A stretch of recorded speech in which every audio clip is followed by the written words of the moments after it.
Unemployment at a three-year low of 7.6%, the U.S. economy continues to struggle. 11.7 million Americans are still unemployed. 40% of them have been out of work for more than 27 weeks. It's a gloomy picture for many Americans, or so we think.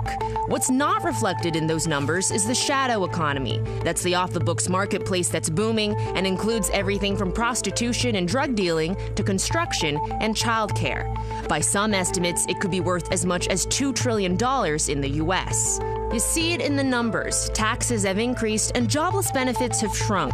Since the depths of the recession in 2009, income has grown 15.2%, but retail sales have jumped 26.2%. Then there's the cold, hard cash. Currency in circulation reached a record $1.18 trillion. The number of households without bank accounts has risen too, with over 800,000 more homes stashing their cash under the mattress.